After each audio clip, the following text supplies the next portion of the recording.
My name is Leo Lewis II. I'm a board member of the Malcolm X Memorial Foundation. But more importantly, I am a father, I'm an uncle, I'm a human being. Every year, for the last 4 years, I've received a phone call from a parent in the community who knows my activism, who knows my work, and asks me can I assist them in going to an elementary school to have a conversation with a principal regarding their child and the suspension that their child is about to receive. I will sit in the office, I'll listen to the principal's point of view, I'll listen to the security guard's point of view, and I'll listen to the parent's point of view.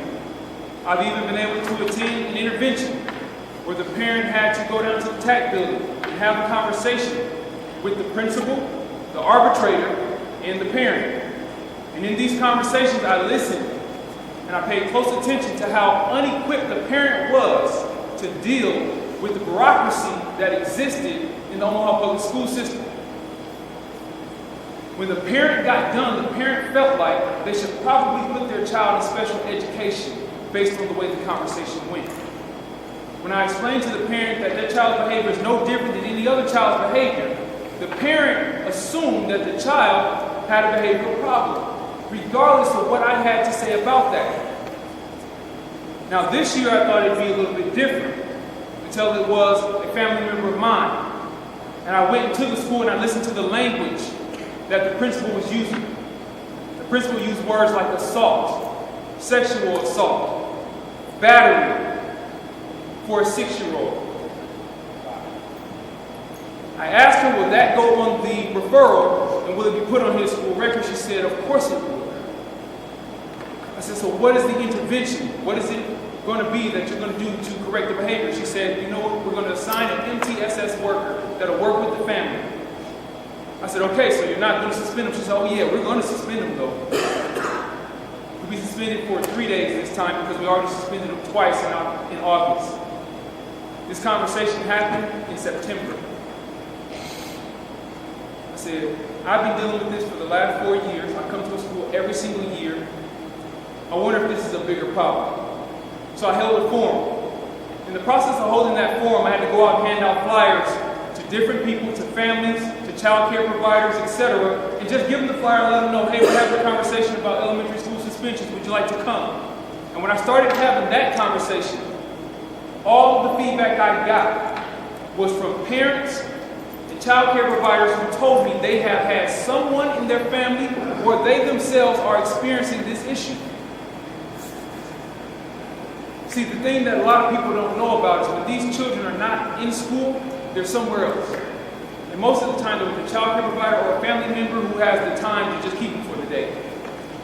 So when that child care provider doesn't have the staff to manage an extra child or two, that child care provider has an extra burden undue to them. And they feel the weight of that. But that doesn't go back and get reported to the school system. There are parents who have to take the day off. There are parents who have lost their job because of phone calls from the school because they had to take off of work to go pick up their child. Because the parents were threatened that if their child is not picked up by a certain time, the suspension will be extended to another day. Because the child is misbehaving during the time period in which they're supposed to be disciplined. So I asked for some information. Now our school board is a great school board. One of the members gave me the data, which is in this sheet. This is the 2017 to 2018 out-of-school expulsion and suspension report. It's on the table, it's supposed to be getting passed around right now. This data has been the same since approximately 2011. You don't have to believe me, you can look it up. African American students have been 50% of the suspension rate in elementary school since about that time. This is not new information. I thought it was new, but it's not new information. And what's even scarier is that this is a nationwide phenomenon. This is not just happening in OPS. So I am not banishing OPS. I'm saying we are in a city that has access to resources like no other, and we can change it faster than anywhere else. So we don't have to spend a lot of time talking about the problem. We can focus on solutions today. This is not a forum to bash OPS. This is not a forum to bash the teachers, the principals, and all of those in the community who sacrifice their time to make sure that our children have a better future. But we are here to seriously address the issue and make sure it gets resolved today. That's what today is about. So, on your agenda, you have some information. You also have the flow of events. We are going to be pretty quick about this. We're going to get through this, and then we'll move on to actions and solutions. If anyone would like to introduce themselves as a member of OPS or a community leader, you are free to do so at this time. OPS, Omaha Public School Board. Mark Snow. Mark Snow, Omaha Public School Board. Gene Hayes, Bedford North High School. Deborah Warren, Special Ed, Paraprofessional at North High. Deborah Warren, Special Ed Professional at North High. Anyone else wants to make their presence known publicly? Travis Jackson, Boys Advocacy Center, in the community, doing what I can do to help and make sure our schools are what they should be. And, Shelley Harrison. Volunteer duty. I'm a mom. And Emma, please. Okay. Juan Lamont Hayes, I'm with Noise Reporting, so I want to help spread this message and for people who aren't able to be here tonight. Juan Lamont Hayes with Noise Reporting. Patrick Taylor, Metro Area Youth Services. Close to the problem because a lot of the kids that get expelled or suspended come to my program. Thank you, Patrick. Yes, sir. Anyone else? All right. So we do have community members in the room. We have some OPS officials in the room and staff in the room. Is there anybody who thinks this is not an issue? It's okay. You're not going to get attacked. All right. Everybody here knows it's an issue or believes it's an issue. Now, on your agenda, we're going to talk about the presentation of facts. Does anybody want to see this document? And who hasn't seen this document?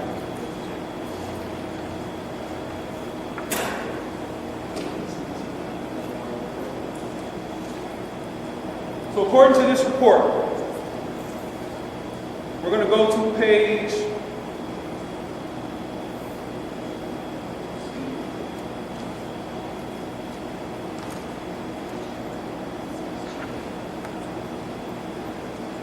5. Suspensions and expulsion by race and ethnicity.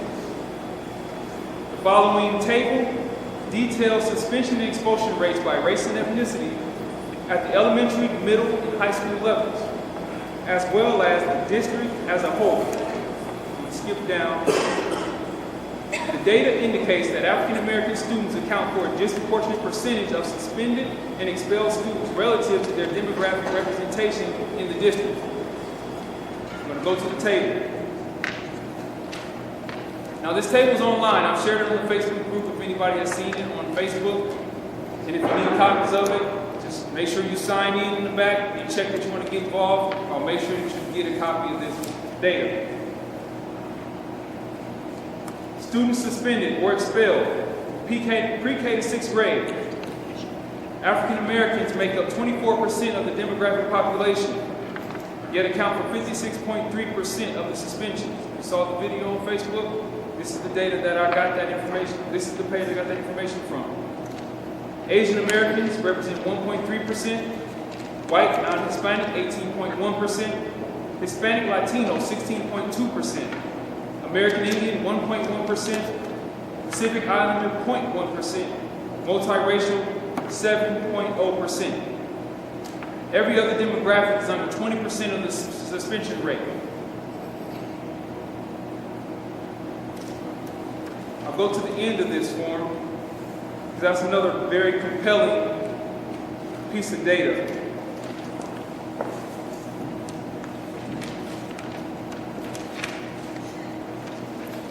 Suspension by behavior type.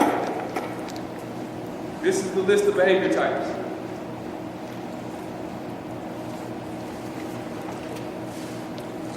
Classroom disruption, behavior disruptive to school environment, Elementary, pre-K to 6th grade, 591 suspensions. Elementary, pre-K to 6th grade. Now the other age groups, middle school, 350, high school, 151. Assaults, no injury. Pre-K to 6th grade, 481 suspensions. Middle school, 181. High school, 72. Fights, less serious. Pre-K to 6th grade, suspensions, 439. Middle school, 210. High school, 131. Fights, serious, 471. Pre-K to 6th grade. Middle school, 443. High school, 457.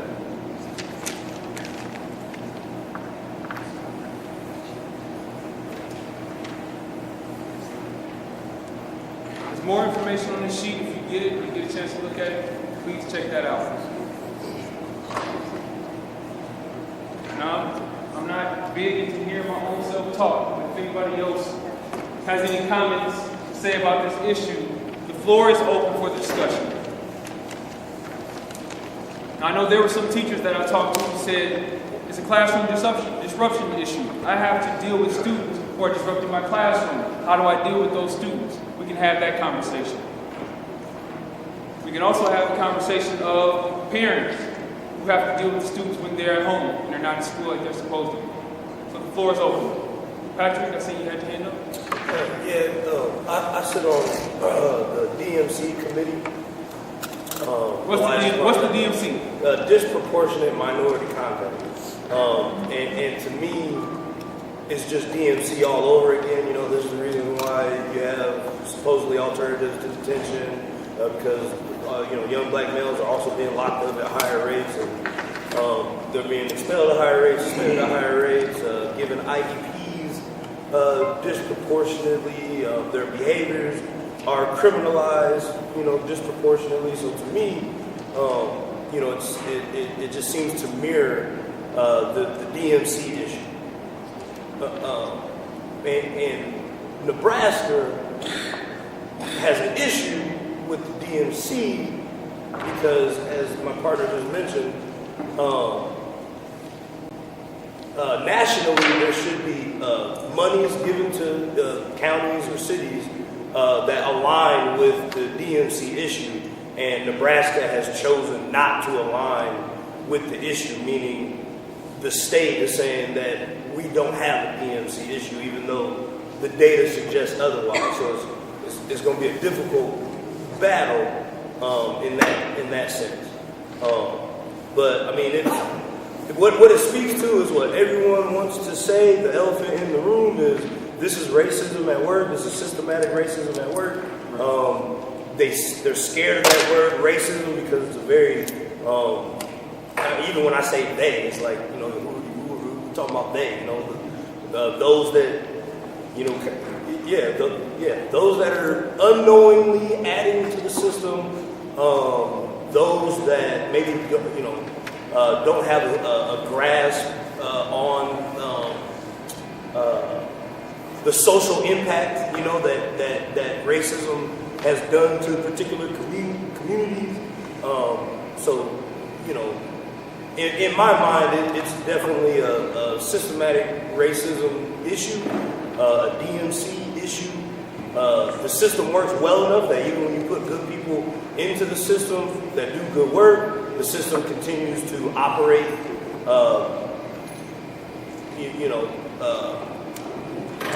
So to me, that's the issue at heart.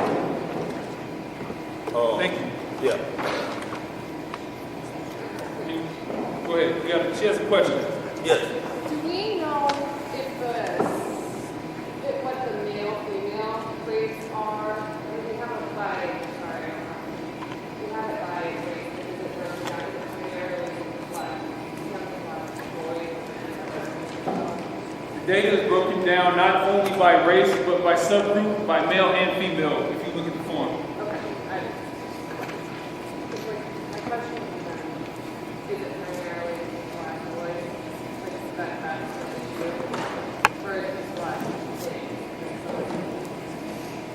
nationally, the issue is African Americans in general are being suspended at disproportionate rates. Now, breaking it down between male and female, I personally have not done, but the data it has been gathered. You have something to say back there? Yeah, Leo, so I was wondering if OPS has provided you with any information on what they are doing to, like, in the way of diversity training, on educating the teachers that are in the classroom with these students, on what is probably cultural differences. What are they doing to get these teachers who might not be used to working with Black children to understand that perhaps if a Black student's talking a little louder, they're not being aggressive? Is there anyone else who can speak? Mr. Snow, can you speak to the things that OPS has done to put in place cultural competency or dealing with minority students in general? There's, as in what, like teachers? Training teachers, programs that they have in place, staff members that have been hired, etc. So we have NTSSB, which is multiple tier systems of support, and we use that in OPS with staff. Can you speak You up, might want to please? stand up. Can you stand up and speak up? She can't hear you. She's over there. That's So right. we have a system, it's NTSSB, it's multiple tier systems of support. We also have a new director over the Family and Community Services Department, Lisa Utterback, and they team that entire initiative where they work with the principals as well as the staff in the schools to make sure that they understand the students that they're dealing with. And when I say understand the students that they're dealing with, it's making sure that they go through every single intervention on that list before making a recommendation to move the kid out of the classroom. And how long have these programs that you mentioned been in place then? Say it again? How long have they been in place? Been in place? I would say about 3 or 4 years. About 3 or 4 years. Okay, so what are we doing different? Because obviously that's not working. I'd like to Well, speak. hold on. We got. Let's keep it in order. On the agenda, I forgot to cover that. Guidelines: be respectful, balanced, solution-oriented, and factual. Just want to make sure we stay in order here. We don't want to turn it into a whole conversation where we can't hear each other. But has he answered your question? Yes. Okay. She had a question, and then we'll get you. Mr. Snow, if you could tell me what accountability measures are within those programs and who's overseeing, you know? Are you mean like benchmarks or? All of the programs that are involved with the emotional behavioral life of students in FBS. Who is, obviously, these numbers prove that it's not working. The special ed numbers are astounding. 1 in 10 kids is expelled, so obviously your special ed program is not working. So who's accountable? Who are these programs accountable to? Where do they send their data of how their program worked? Who is doing the evaluation yearly? Do we know? Is that part of it? So we don't even know if that's if they do our evaluation. You don't have that information? Is that the answer? I didn't say that, I just said I couldn't answer that question. Okay. There is an individual that is in charge of the Department of OPS that handles community family services, and that is Lisa Utterback. Right. She's in charge of that department. Over that department, they have security, they have interventions, the student code of conduct comes from that department, and it's been a revamped department over the last year. For the record, I had a meeting with Lisa Utterback Thursday ago, and it was a 30-minute meeting that was very rushed. She knows about this. She didn't have time to either finish the conversation with me nor come to this event. So, just for the record, and to make it known publicly, that I have reached out to not only that department, also Dr. Logan as well, on 2 occasions. And so I'm not saying that she's ignoring me, but I did try to let her know that this is a serious community issue that needs to be addressed. And on Saturday at the Empowerment Network meeting, State of North Omaha and African Americans address, she had an opportunity to at least acknowledge that the suspension rate was through the roof and we need to deal with it. She chose not to. She actually stated publicly that I know the suspension rate is through the roof, but I'm not going to deal with that right now. And then continued on with her agenda. So, you being here, just relay that message if you can. If you don't, it'll get back to her one way or the other. So I want to clarify because I wanted to give an answer here. I'm not an OPS representative. I'm not an OPS board member. However, I am married to the Director of Equity and Diversity for OPS. And just were you asking what is OPS doing to train teachers so that they can understand certain cultural biases and to learn how to work with students of color when we have over 80, maybe between 80 and 90% white staff in OPS? Yes, absolutely. Okay, so my evaluation of what has not been able to be done is professional development in cultural competency or cultural proficiencies, bias deconstruction trainings. There are things that I have been a part of that I've worked in those areas with adults and children. But for the last 4 years or so, underneath a different superintendent, there were not, let's say, pushes or encouragement for the Director of Equity and Diversity to have a budget that could sustain that kind of training or implement things that would build cultural competency. I believe what OPS did was they contracted with Minnesota Humanities Center, which is doing phenomenal work and is an outside agency which is to work with educators, but it is not going to be mandated unless there's more push from the community, parents, families, students, all the stakeholders involved in OPS. If Minnesota Humanities Center's good work can be done in these capacities for like bias deconstruction and being more culturally empathetic with students, then that would be a beautiful partnership. However, is it mandated for the staff like it should be? Because right now, people have to hear about it and sign up and be involved. They have to commit to it. And if any of you have been to these kind of things, I'm saying it's usually, preaching to the choir. Usually the people who are already somehow working through some things and they want to grow professionally to be able to connect with students of color, they're the ones showing up and signing up. But it's a whole plethora of other staff in this district that are not up to speed, don't care about being up to speed, just do the job, want their paycheck, and that's not to take the glory out of education and the professionals that are committed every day in the trenches working with our kids. But I'm saying, on the district level, there is nothing that has been taken full on to make sure this kind of essential professional development is handled so that the staff within an over 70% non-white student district are brought into that cultural competency level and curriculum too. I'm going to just say curriculum is not right for students of color in the district. Thank you. Yes, can I ask the person that represents this district in the building right now? I'm talking about as far as on the school, school board? Yes.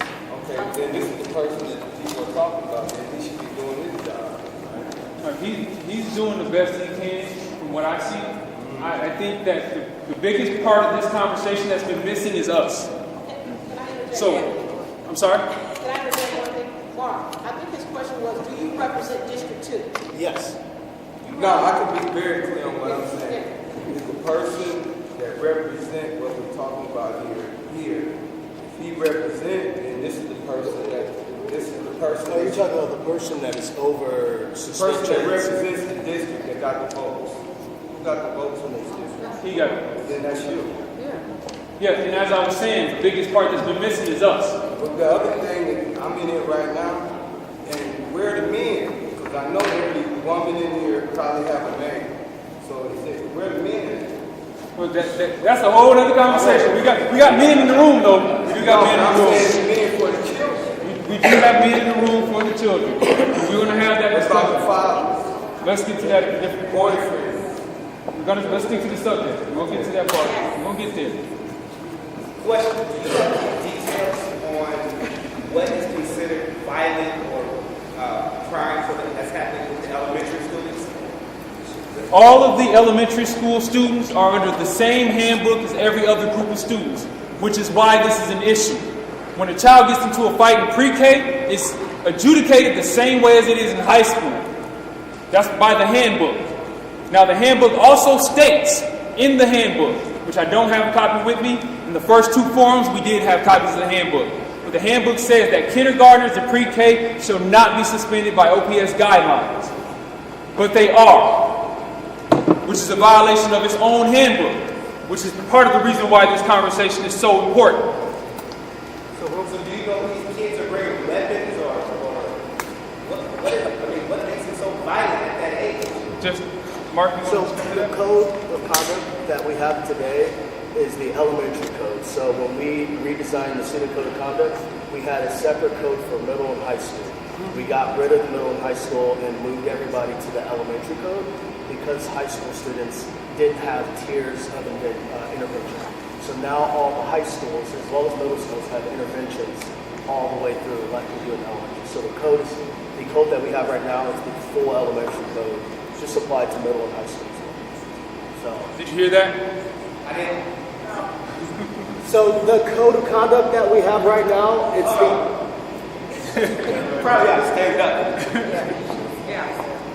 the code of conduct that we have right now is the elementary code. So what we did is we got rid of the high school because before we had an elementary code of conduct and a secondary one. We got rid of the secondary one and we applied everybody under the same code. So it allowed us for high schools as well as middle schools to have levels of intervention with students before they would recommend them to be suspended, et cetera, et cetera. So I'll give you an example. Mr. Haynes will have to go through a list to make sure he did everything that he could to work with the student before he recommends them to be suspended. So in your Nebraska to the elementary and secondary, is that why the language used for the elementary children remains so high that y'all divide it to? We didn't change the elementary code. code. The elementary code has never changed. Okay, but the language used to define events that's supposed to be done, did they change any or were they just left the same even when you drew in secondary? There was no second, there was no other. There was no change. He's making it clear there's no change. No changes. Everything was just moved. Now, in order of conversation, Patrick, this young lady, and then this lady. I didn't see the other hands. Go ahead. Okay, so he brought up something I want to clarify, because there's other educators here as well. He asked what makes them so violent, and there's two things. One is there's been a narrative of dangerous black men in our country for a very, very, very long time. Violence is sold to our culture through our music, our media. So I'm sure everyone, it was years ago, and this will put it in perspective. Years ago, there was a viral video that went out of a little kid that was talking to, he had to be about 2-3 years old. He was talking to a little girl, and he said, I'm the mama, or I'm the daddy. You not the mama. Does anybody remember that video? No one remember that video? And he walks off like, and somebody said, man, he really think he tough, right? So we live up to the narrative of the violence a lot, and a lot of it's not our fault. Hip-hop music didn't start out being gang-banging music, I mean, there was a lot of messages in hip-hop, but they sell you, so that's why you have a bunch of kids, and I'm just real close to this issue, because I hear the vernacular and how kids talk to each other, and when you have a 14-year-old that can tell a 12-year-old, oh, that's my son, you know, and the 12-year-old is actually looking at this 14-year-old as dad, you know, so kids mimic what they see, they just aren't smart enough to deduce what it is that they're mimicking at that moment, you know, so a kid from 0 to 7 years old, without knowing what a cell phone is, without anything, they will mimic, not even speaking real English, but they know they are mimicking what mom and dad did, you know, so if I see violence and I'm mimicking violence, I just feel like that's just the way it's supposed to go. We know better because those are our kids, so I'm not threatened when a kid says, man, on my hood, man, excuse my language, man, this shit fucked up, man, on my hood. I don't get threatened. A white teacher, you know, who ain't used to that type of language or being around there, right? They may feel a certain way when they hear a kid talk to each other like that. So subjectively, I'm gonna feel more threatened, or I'm gonna look at that more like assault because, you know, he hit that. Right. So I do agree that there does need to be some of that education that's, you know, continuing to educate people on just the history of how we got here is important. But I also feel like maybe OPS, and again, we're just talking about solutions, and I'm just throwing it out there, trying to get the conversation going. What if OPS would align themselves with other educational organizations that are already in the community, that are working with some of the kids that end up getting expelled, you know, or end up being on probation? What if there was an alternative to a suspension, meaning we're not going to suspend you if you go to Mays, in a sense, and they have a week-long curriculum, and if you finish there at Mays, then we won't put the suspension on your record. And I don't know, I'm just throwing that out there, you know, but I do think that there's other organizations in the community that could help OPS with this problem. As we move forward, understand that we can't go through the whole discussion of the nature of the behavior of the children. Right now, we have to deal with the disproportionate suspension rates of children in general. It's not just African American children, though they are the ones disproportionately suspended. We want to deal with the fact that pre-K, first grade, second grade, third grade students are being suspended from school in their developmental years. Psychologists have proven across the board that in developmental years is the most crucial time for a child to receive an education. And when they are not in school, they are more prone to drop out and become statistics of the criminal justice system. It's statistically proven. I don't have to go off on the numbers, but if you need them, I can get them for you.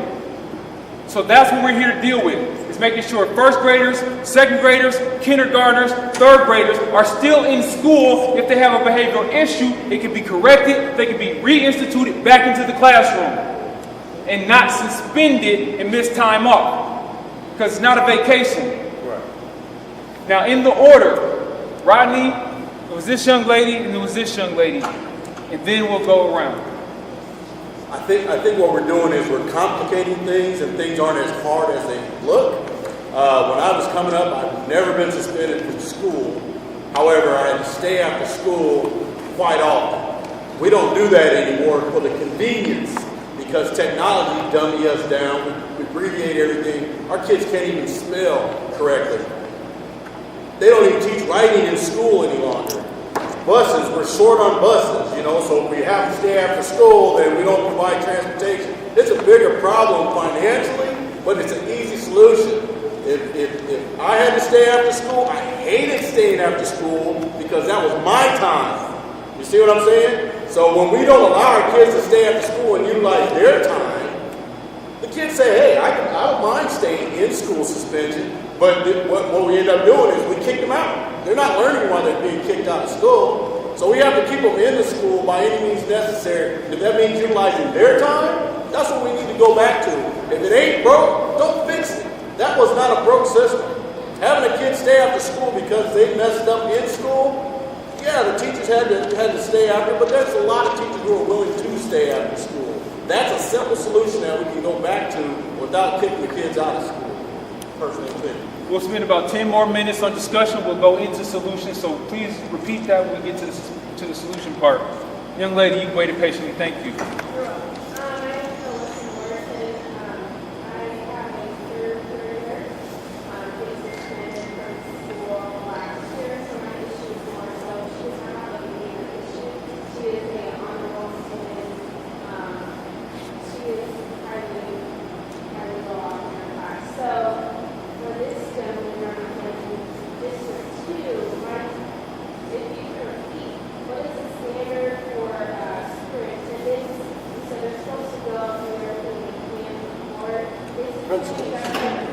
Principal.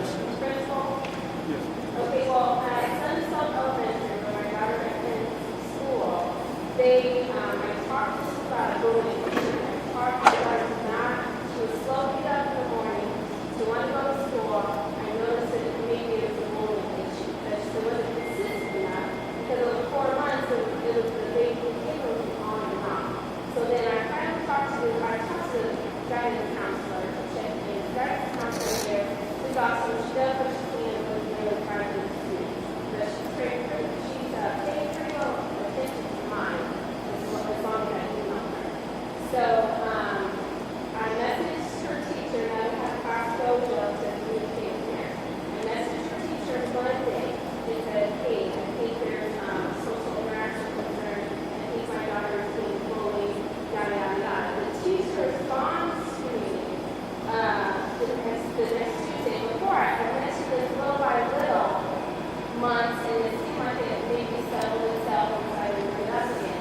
On Tuesday, no, it was Wednesday. On Wednesday, he finally replied, oh, I'm not too concerned about, about girls different, yada, yada, yada, yada. On Thursday, I get a phone call. The next day, I get a phone, and I have all this on my class dojo, and I reached out to the teacher. I said, hey, I think this is concern. Well, he didn't think it was concern. Yet, he became a white male. Yet, the principal being a white female. So I get a phone call from the African-American super assistant principal, calling me nonchalant. I'm offended that he called me nonchalant. This is the kind of standard I hold in the house. So one, I was irritated with that. Don't you call my phone like I'm going to be okay, but you're calling me on my daughter's suspended. And that's the first thing you say. You don't tell me what happened. So anyway, the girl, this is the situation. The girl approaches my daughter, and I think by this time my daughter had kind of verbally let this girl saying not nice things to her. This girl gets this close, because my daughter is telling me, she gets this close, and the girl assumes that my daughter had been talking about her, so she confronts her. Okay? And I think the girl was maybe insecure, jealous or something. So now my daughter, in her third grade mind, is in her fight or flight. Okay, as all humans, we have fight or flight. Whoa, you're getting too close. Now I feel pressure. I need to protect myself. So my daughter pushes her away. She doesn't continue to go. Actually, just like, okay, now you back up. Here in my face. So the girl punches her, does all this stuff. So my daughter is suspended for defending herself after she went to teachers multiple times telling me that this is what I don't, this is what I don't get about student conduct. In this era of bullying, in this era of addressing social interaction, we want social change between students who are yet figuring out their own emotions and themselves in this life, that it seems like there's no solution for that. My daughter was essentially suspended for being bullied and not wanting to tolerate that. Though she had done, my child is very systematic. She's very good with rules. So she'll say, okay, I talked to the teacher. She'll check it off. I've done all that. So I'm not okay with that. So me being here is me also addressing that with the bullying issue and how the how I think the student conduct does not support students, especially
So anyway, long story short, I told him 2 times.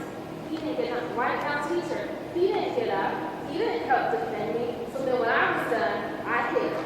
And then I got suspended. So I'm saying there's a lack of teacher connection and teacher empathy, even with the child beyond grade, to actually help them figure out the social and emotional issue they may have with another student. And that's all I gotta say.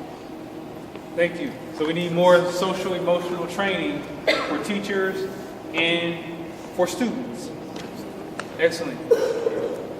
Yeah, my name is Egypt. I went to OPS for only 2 years, from kindergarten to first grade. Then I went to Catholic school, and then I went to Westside. So I don't have much experience as a student with OPS. But what I feel the problem is both systematic and also the child's emotional state. The school to prison pipeline is a serious thing. So how you're saying they're using words like assault, battery, those type of things, they're just preparing them for when they go to jail. And then they use the same kind of terms. And so a lot of children are misbehaving due to the emotional state, like bullying or at home with their parents or family members. I feel like if before a child is suspended based off of behavior, if someone could check in with them to see if something's going on in their life that could be affecting the way they are behaving.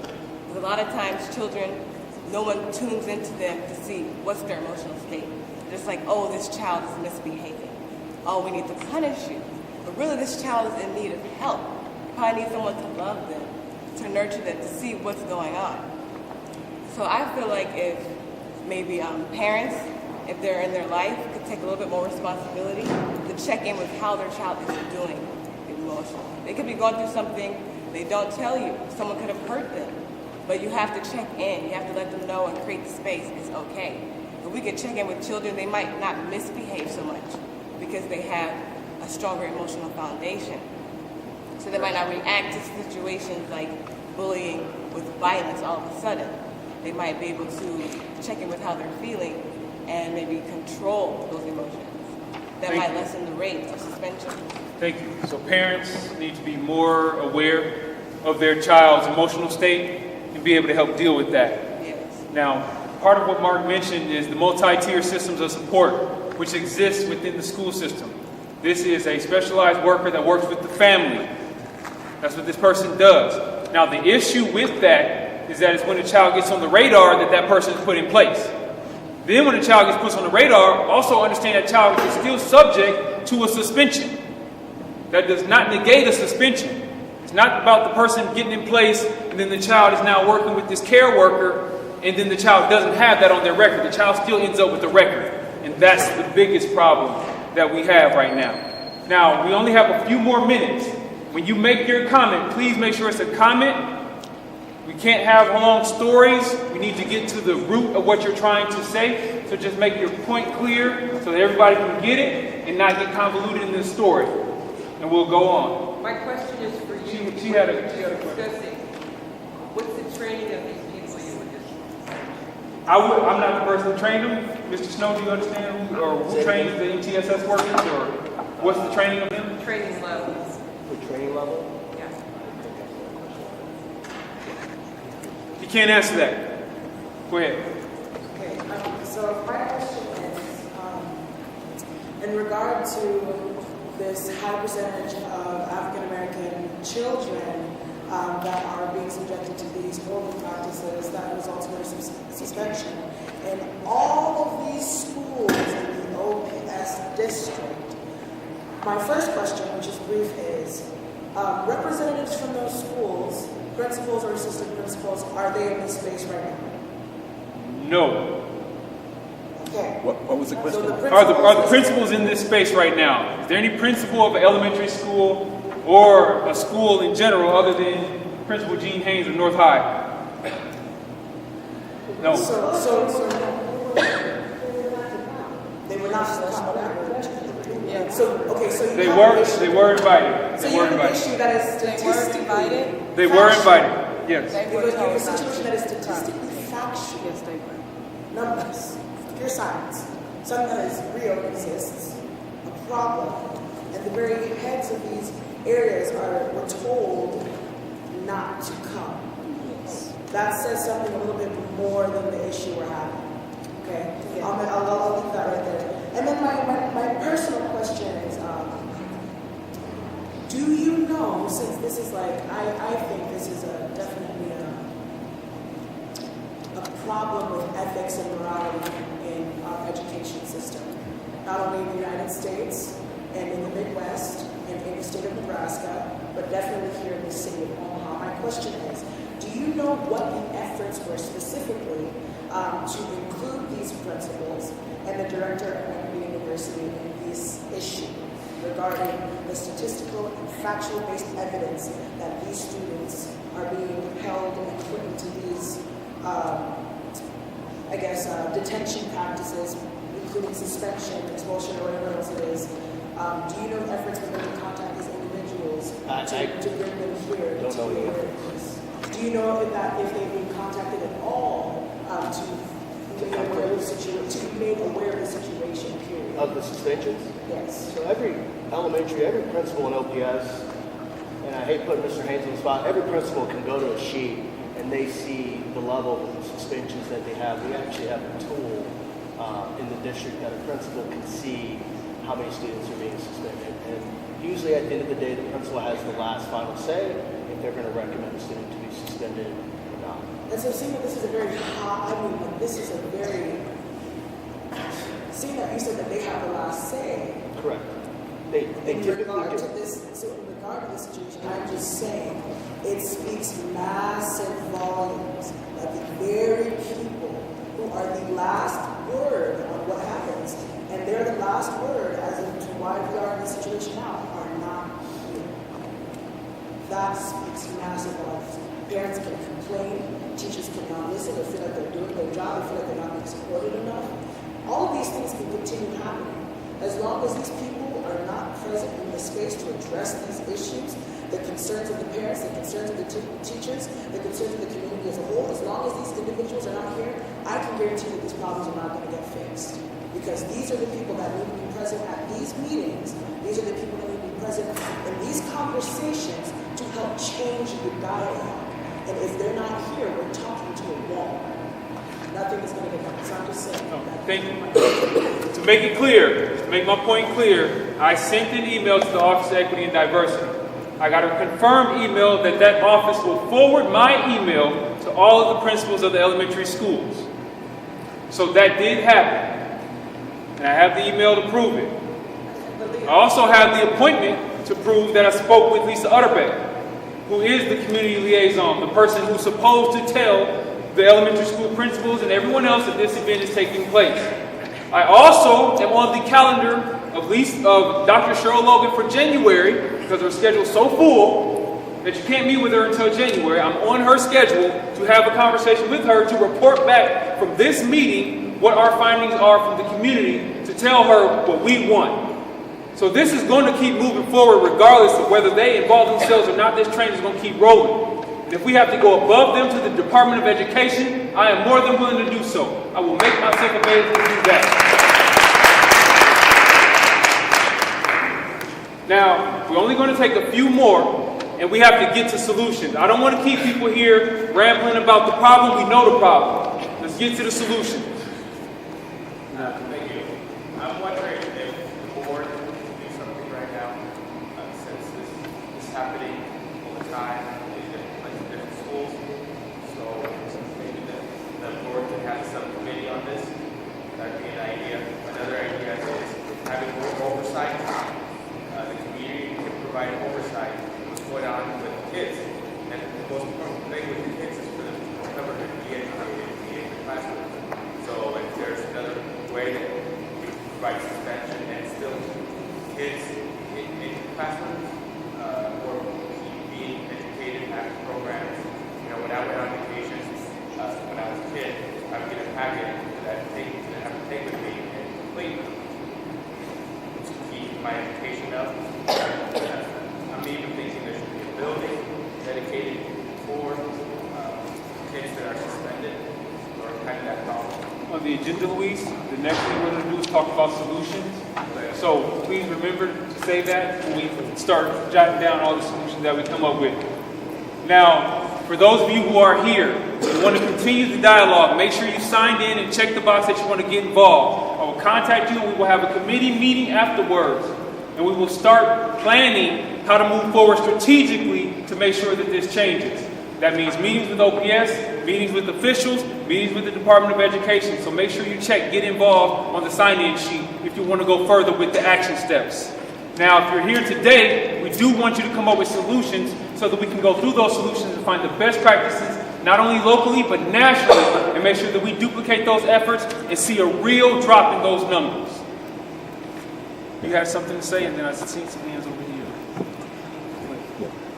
We were first brought into this particular situation through the. We were first brought into this situation, particularly dealing with young kids in school, through the DMC committee, which is the Disproportionate Minority Contact of Youth that are in the Juvenile Detention Center.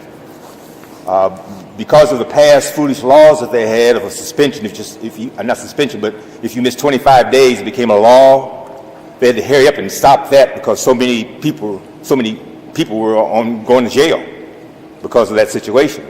We were called in because of the number of youth that were being arrested out of the school building because they did not appear to court, which we would normally think that situation would be on the parents.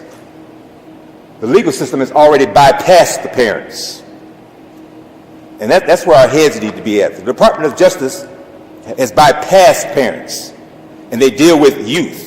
We have a disproportionate number of African American youth that are under the age of 12 that are getting adult sentences and adult time. And we're talking about cultural competency when we should have been talking about mental health 30 years ago. The court system now, Douglas County, has only gotten to the point that they've contracted or presenting a proposal to the University Hospital in conjunction with Charles Drew to handle our mental health issues. This is our problem. Cultural competency at the other end, we shouldn't have an oppressor teaching us in the first place. Exactly.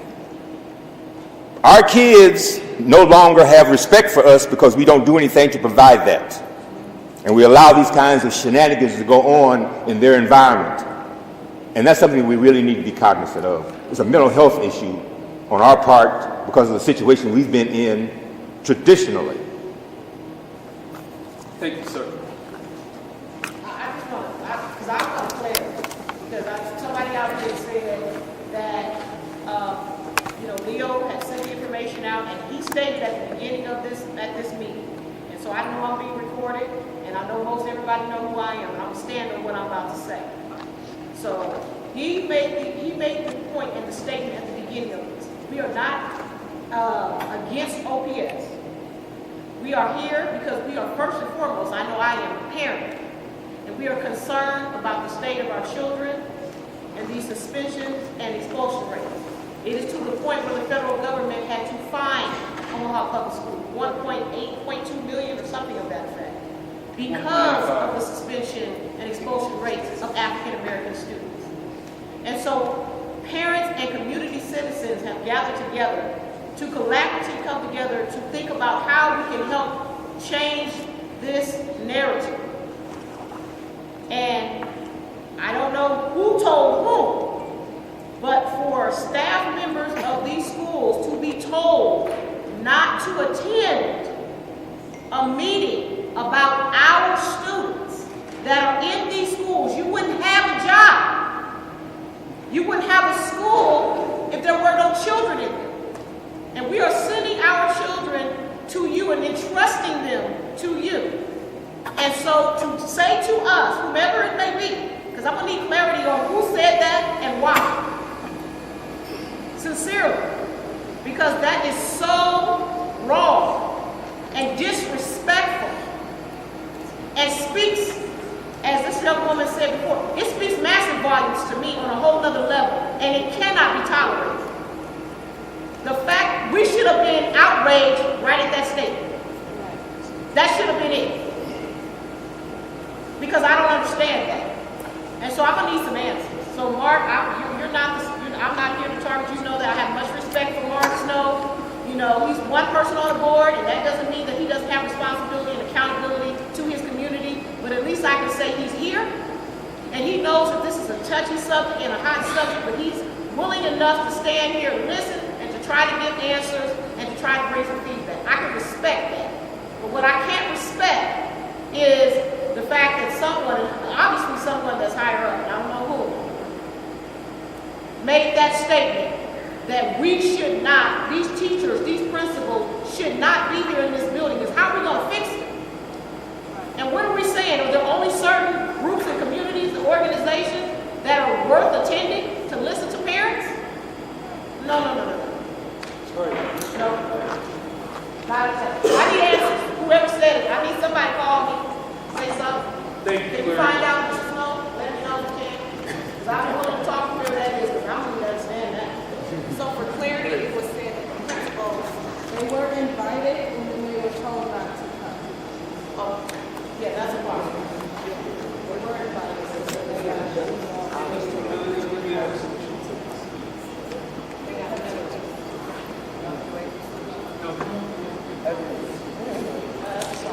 Hi to all of you. My name is Tanya Ward, and I am one of your elected officials. I was just elected in November, so I appreciate any of you who voted for me. I sit on the learning community. I've been there since 2014. The learning community is given over $10 million a year to take care of the children in poverty. But our children in poverty are not receiving a penny of that money. Those millions of dollars aren't coming to the kids. They're going to the white people and the systems and the programs created to evaluate and monitor us and make profits off us. So that $10 million is being given to people who are educated, people who are wealthy. They're getting the $10 million. Your children aren't getting help from the learning community. And if they are, they're part of a token handful in North Omaha, a token handful in South Omaha. That's where the money's going. So when I'm here today because I'm part of the solution, or I represent a part of the solution, let me say that correctly. I sit on the learning community. We are not a school. We are an entity that takes money from property taxes, and we are supposed to use it to take the barriers that are preventing our children in poverty from having academic success. We're supposed to be taking that $10 million and fixing things, breaking those barriers so that children have full opportunity for their education to be fine. I started with Mr. Leo a couple months back on this suspension issue, and I'm ready to say here's the solution. It's up to parents. Parents are the answer, because as you see, we only have Mark Snow and myself here as elected officials. Is there any other elected official here today? Justin Wayne's here, Iris Wayne. Senator Wayne's here too. So you have three. How many elected officials won? How many are there? They're not representing us. They're not taking care of us. So it's up to us. And so I commit to you and everyone in Nebraska that I'm saying publicly, the learning community is also responsible to be helping the parents. Make sure that your children are getting what they need. Make sure that your children aren't being suspended, because there's got to be intervention before that suspension letter is signed. If we're not angry enough to come up and stand up for our children and speak to the principal, the first interaction, the first negative time, and we got to say, we don't want our child to be suspended. We want to do X, Y, Z with you, Mr. Principal, Mr. Superintendent, Mr. Board Member, Mr. Senator. We need you to help us with our one child, right? Everybody's child. And if they're not going to step up and help us, and they're just going to continue to waste millions of dollars, giving it to people to look at you, come inside of your home and do home visits, do evaluations and get paid millions of dollars, that's not helping the children in poverty. That's not stopping suspensions. That's not stopping our kids who have special needs. But special needs means maybe you have dyslexia, maybe you have a reading disability, maybe you're slow in math, maybe you can't do science, maybe you can't add or read. Those are the things. It doesn't make you special ed just because of that. And a lot of kids are getting labeled special ed because the teacher doesn't want to deal with that child. They don't want them in their classroom. That's why these easy suspensions have come along. I graduated from Bellevue Public Schools in 1985. We didn't have kids on suspended like this. This didn't happen. It's not normal for kids to be on diversion. It's not normal to have a stranger come into your house and say, oh, you're a bad parent, so we're going to take your kid and put him in foster care now because the system sucks them. School to prison pipeline is alive and well and thriving and gobbling up all of our children. And we have to be the ones to stop it. Every person in this room, every senator, every commissioner, every board member, every elected official, every parent, it's a community. We are a community. So I'm really sad, and I don't know if I missed it, that we said is how many people are here have a child suspended from school right now, or maybe you're an adult who was suspended as a student. Did you already cover that? Can you raise your hand, please, if you'd like for people to know how many, ma'am, I see you, thank you, ma'am. Anyone? Yeah. Have you had a suspended child? Just raise your hand. Thank you, ma'am. Thank you, ma'am. If you know someone who's had a suspended child, raise your hand. Okay. So I would encourage each and every one of you, I'm sorry this has happened to your child. But let's fix it. Let's fix it. So I'm going to be here, and I'll be here through the rest of the meeting, and what we need is emails, because I can't take a phone call and show it. I can take your email, send it to me. And for January meeting, I will ask the chair to put the suspensions on the agenda of the Learning Community January meeting, because all the new people get sworn in January, and if they don't put it on the agenda, I need to hear you all roar. If they don't put it on the agenda, that means the $10 million, they don't care about your child, and that's not acceptable to me. But I can't do it without you, so I will be a mouthpiece. I will speak for you, but I have to have emails or in writing. And thank you, Mr. Leo, for having me. Is that $10 million district-wide, or are you just talking North Omaha? I'm sorry, sir. That $10 million raised on property taxes, is that just North Omaha's $10 million, or was that district-wide? It is 11 school districts, sir, where the money comes from. Douglas and Sarpy County, if they had done it right and let it the way Senator Chambers set it up, we'd have a giant pot of money that all 11 school districts could pull from as they needed to take care of their buildings and their students in poverty. But now, the money's not in a big pot. The money's going to all these programs, and that's why there's none, if you're not involved in the program. And like I say, that's a token handful that's being held with the money, north and south. But that's it. And $10 million didn't take care of only those 40, 70 families? That's not acceptable. So I'm here. When's the meeting? January. I will send that to Leo, and we will post it on this event. It should be the third Thursday of January, but I will go. Okay, we're going to move on to solutions. Now, I want to remind you of something. When we talk about solutions, it's about solutions. It's not about stories, it's about solutions. Before we do that, though, understand this. Poverty is a big indicator that a child is going to have problems in the school system. How many people in here, and you don't have to put yourself out if you don't want to, are single parents? Well, I'm not a single parent. I'm raising my hand as an example. It is very likely for your child to be in poverty. How many people in here have two-parent households? If your household makes less than $45,000, you're in poverty. If your child is in poverty, you're also at risk for having a child that's going to have a, quote, behavioral issue. So how many people here have children who are in the school system right now? Raise your hand. I want you to keep your hand raised for just a moment. While your hand is up and you have children in the school system, I want you to put that hand up high, real high. Understand this.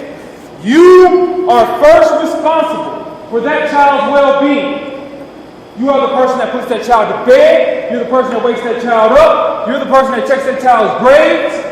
It's on you first. So before we go in on anything else, we're going to take responsibility as a community first.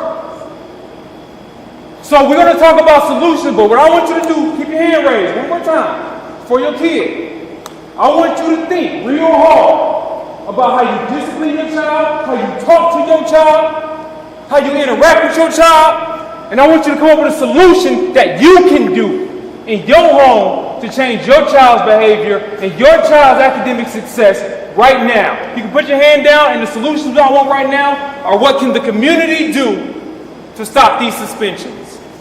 And we'll start from there. When you have a solution, raise your hand so we can get it on the board. Clarice, you gonna write these down? So these are solutions that we as parents can do to start changing our children's behavior, improving their academic success. Because we know how busy we can get. We know how hard it is to be poor, trying to get gas money to get to work, to get your child to school, to go get dinner, to put food on the table, and come home and still have time to show them some support. That's hard.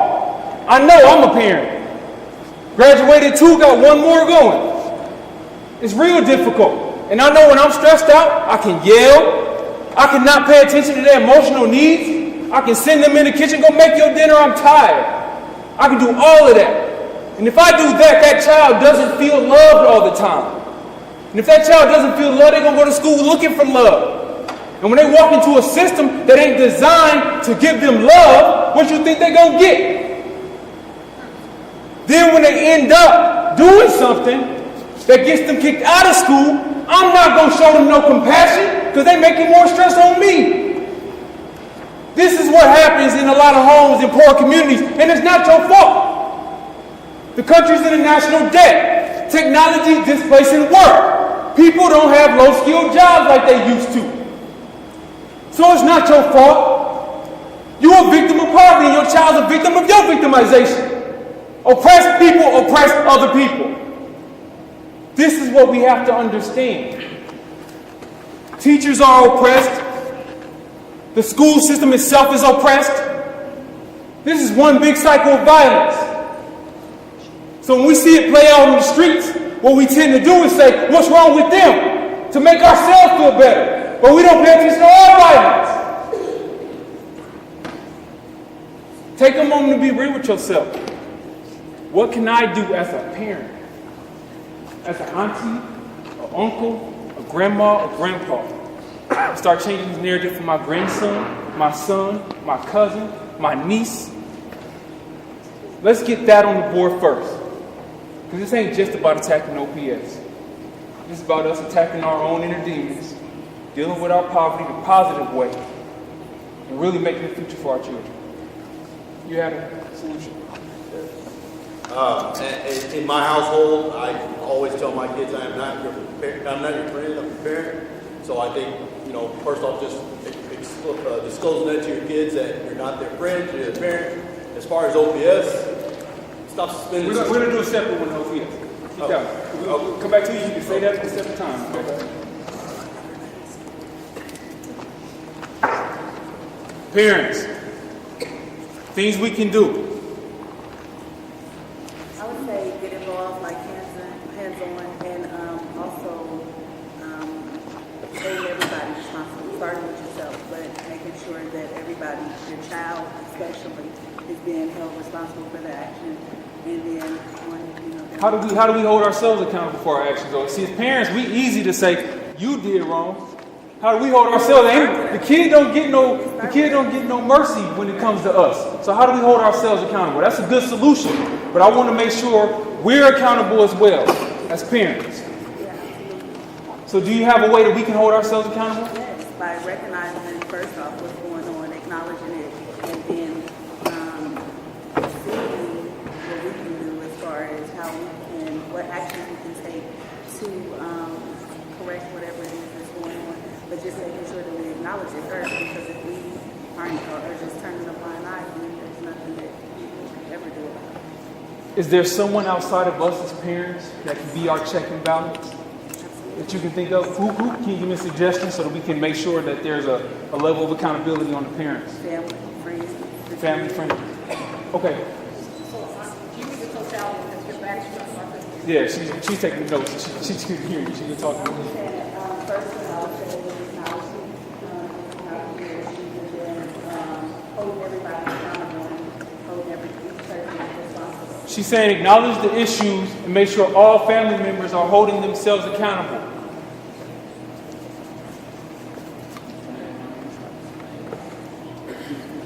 Go ahead. I think So you have children? I do not. I work with children, and my daughter, my That's okay. Go ahead. Go ahead. kids are around. But I think something is we often think I don't have enough time, but we don't often take the time to look at how we are spending our time. Ooh. So you'll go about your day, and you're like, oh, well, I'm doing all these things. Yeah, but there's 30 minutes. There's an hour in there where you could be, oh, I want to relax. You could relax while also helping doing homework. There's those ways to take that time and think about how you budget it, because then you can maybe find that window where, okay, maybe I can open this up a little bit more to ensure that is homework done, and give that space.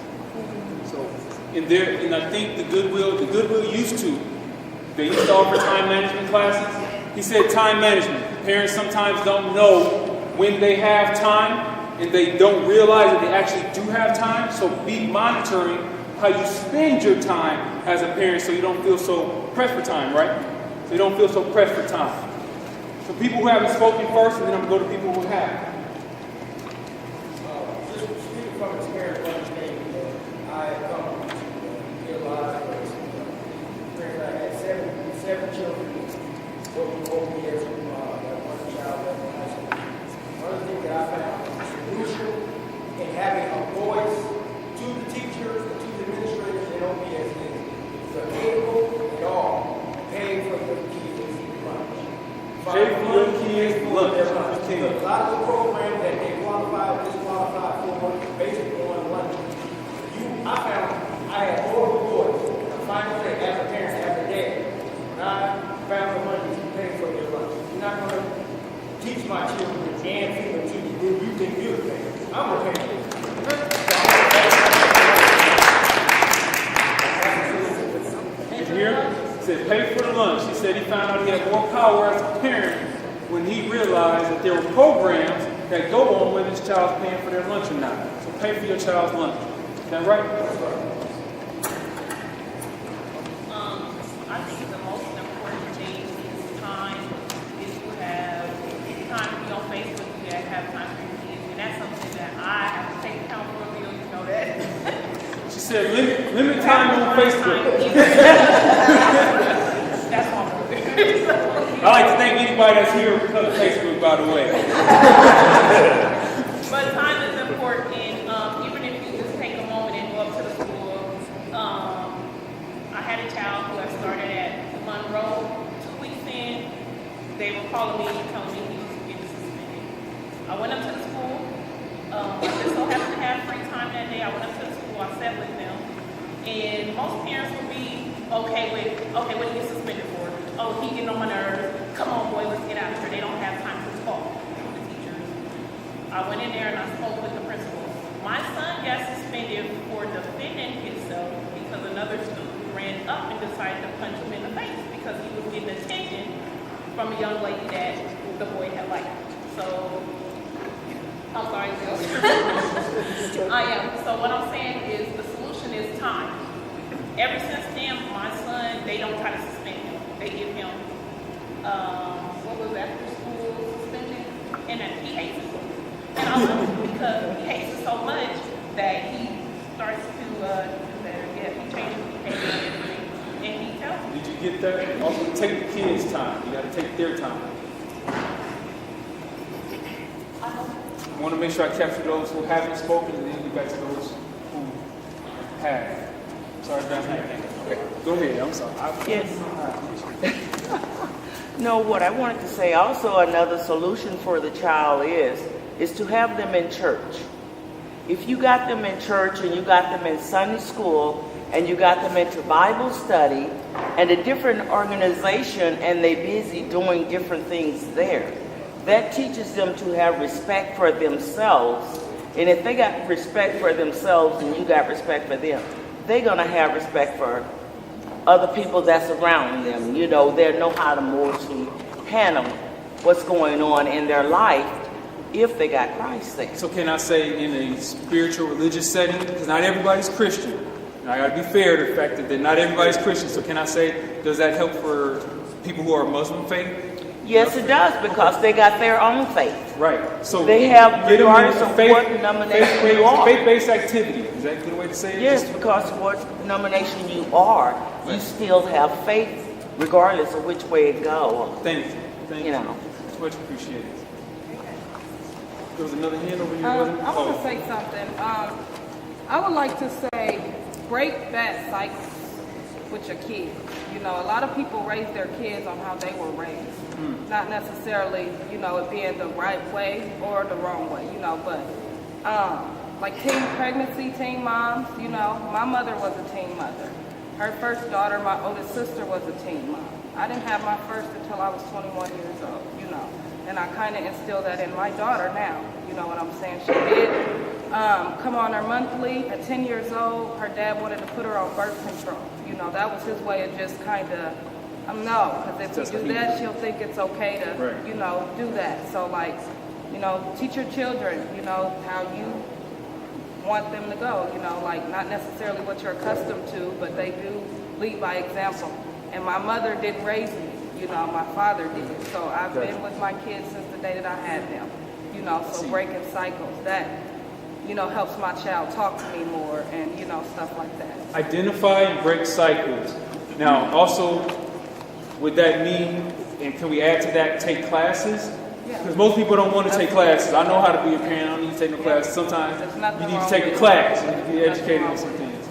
Okay. And I'm come back on this side. In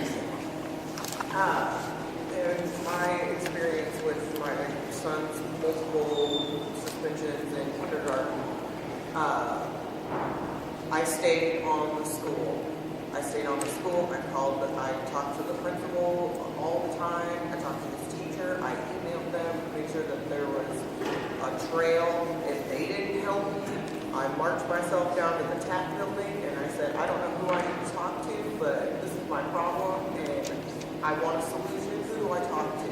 I talked to a person. I kept in contact with her. You got to stay on them because they will sweep you under the rug. Stay on the school, stay in communication with the school, stay on the school. I just wanted to highlight something she said about making sure that you're emailing, because then you have a paper trail, because a lot of times stuff gets misconstrued in phone conversations and even like in-person conversations. I wish I had recording. So recording things. Email. She said stay in communication, send emails as well. Just echoing for everybody else. Now, let's get a few more solutions in from the parents, and then we're going to go into what can happen down at the type building, what happens with OPS. All right, Adam. So I didn't really hear everything that the woman that was spoken before you had said, but just tagging on a little bit to the state of communication. I know that growing up when I was in school, something that was, oh my goodness, my mother, I love her so much. She would definitely take the initiative in making sure that she had stayed in constant communication with my teachers. And at the time I had assistant principal for my grade, she was making sure that even outside of parent-teacher conferences, she was holding meetings with all of my teachers. Now, I understand that sometimes it's really difficult for parents to break outside of their students' schedules to meet with all of their children's teachers. But I think that's some of the most influential things that you can do, because that's saying that outside of the school scheduled parent-teacher conferences, I'm holding this meeting, you're meeting me, and we're having this conversation. And so it makes it not only do you have emails and phone calls that are happening, but being there in the present space and time collectively is the teachers literally working together. You see each other in the hallway, or you're talking about my child, and that you were there, you were present, you were aware of the situation. And now it's up to you, not you solely, to help remedy the situation. So I think it's another way of holding them accountable as well as the parent, also holding the parent accountable when you have face-to-face meetings like that outside of the scheduled parent. Right. So there's a mutual accountability that goes along with parents staying in communication. Right, you got open communication and about, if it's not written, it's not said, you have a phone conversation, follow up with an email, say, we just had this phone conversation, this is what was said, thank you for your time. That gives you the paper trail. My question, before we move on to this, in line with what parents are doing, and I just want to hear some answers, because a lot of times what I'm hearing from staff and teachers and all of that is parents are teaching their kids, and you said it here today, that you've taught your kids, if somebody hits them, hit them back. Well, the code of conduct at the school says if you hit, if you push, if you touch, then you get in trouble. So what can we do as parents in the environment and the atmosphere of the school setting when it comes to our kids that can kind of coincide with the code of conduct? Because I'll just be honest, when I was in school, my dad was a teacher. I was in school. I didn't have a fight till high school, but I ended up having a fight in high school. I didn't start it, but someone literally came up to me and just was mad about something and wanted to fight. And I told her I didn't want to fight, but she still wanted to fight. So then she ends up swinging on me. Now, what are we supposed to tell these kids? What is the solution for that? Because that makes up a lot of the suspensions, is kids getting into a push, shove, any match. Any solutions on that? Because outside of school, you can keep that policy. But obviously in school it doesn't work. It didn't work for me, and it ain't working for our kids. So we gotta come up with something else. So, can we pause on that one? So we get the What rest- parents can do? Huh? What can parents do? Yeah, but the thing is, if we start answering that question, it's gonna be a bunch of suggestions on that one question, and we got to get the open suggestion first, and then we'll highlight that one, and then we'll move on. So hold on to it; it ain't went nowhere. Come here. I feel you, don't trust me. I say proactive steps. All right, now we can take a step, but every step ain't in the right direction. So when I say proactive steps, I'm saying that could be a number of things. Every child, considering the fact that every child is different, you got to know your kid. I thought I knew my kid, but why is my honor roll student getting into a fight at school over a boy? Obviously, I wasn't taking the right steps in the right direction, so I have to take proactive steps to make sure the steps that I'm taking with my child is proactive. So I held the school accountable for certain things, but I had to look at myself and say, okay, where did I go wrong? My honor roll student got suspended for fighting over a boy. So I had to say, am I talking to her enough? What's the pressures that she's facing at school? What's the pressure she's facing from social media? What do I need to talk to her about? Do I step back and take her cell phone away? Is that causing a distraction? Is it the friends that she's hanging around? So I just say take proactive steps, with your child, and that covers a variety of things. It's all about your child and how you run your thing. But you gotta be proactive. That's all I know. Like, go to the school. You got that already? Meet with your child frequently. I don't know if you might have already brought all that down, but you got it, proactive steps, right? We got proactive. All right, she had her hand up. She had her hand up. Go ahead. We're gonna get to policies here in just a second. We're gonna answer Clary's question now.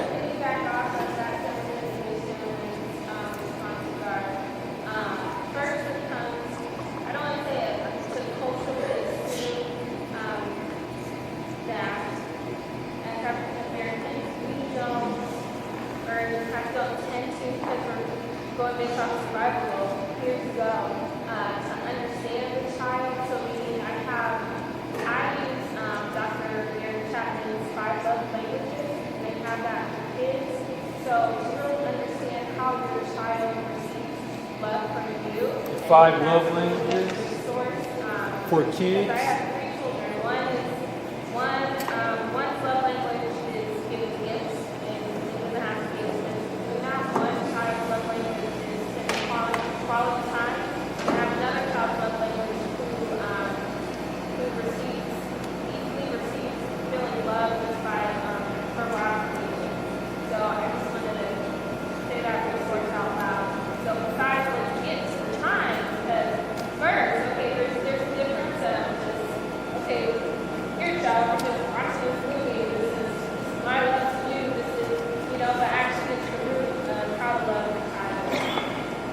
all this other stuff with emailing. I introduced myself to every one of my kids' teachers on Teacher Appreciation Day. I give my kids gifts, or they're my kids' gifts. I give them out more than once a year because we're human. We all need to be reminded or to feel loved and be appreciated. So I do take that into effect in my Got it. Thank you. So what I was going to say actually kind of piggybacks off what you said, and it does actually kind of address her question as well. As I would say, Black parents in particular, we really need to educate ourselves on the negative impact of physical discipline with our kids. We are really quick to say beat their butt when we need to learn things like the love language and how to love your child and actually spend quality time with them. Also, when we're beating our kids' butt at school, they're more likely to do the same to another child. Or, at home, they're more likely to take that physical violence to school. And we're all really contributing to part of the suspension and expulsion problem by bullying. So she said physical discipline of our children can cause the child to be violent themselves, so we should find other ways to discipline our children. Now, where's Mr. Haynes at? You leave? Oh, we use Ready Rest in our house because he taught me that. Ready Rest. If anybody who's a student of Mr. Haynes, you know what Ready Rest is. If you're not a student of Mr. Haynes, we're going to have to do a whole demonstration of what Ready Rest is. Go ahead. I'm only going to take two more from people who have not spoken, and then we're going to move on.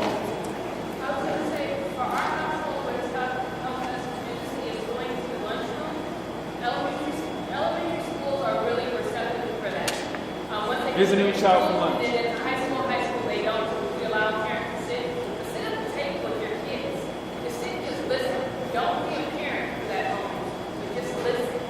Be in their environment so you can see what their influences of the other peers are and what they're communicating with one another. And just having that little small impact makes a huge, huge difference. And we did that maybe once a school year, maybe once a month, maybe once a quarter, just whatever. Just find some time to just sit for lunch and just have lunch with your child. It was one of those days that I found out when the school is actually serving our children and how the kids don't like their food. And then having that conversation with our kids because they're typically one way at home, one way at school, and finding out that the things that we're telling them at home is actually translating in school as well. Thank you. Go ahead. I am not a parent, but I would, to piggyback off that point, change your diet for the children and yourself as well.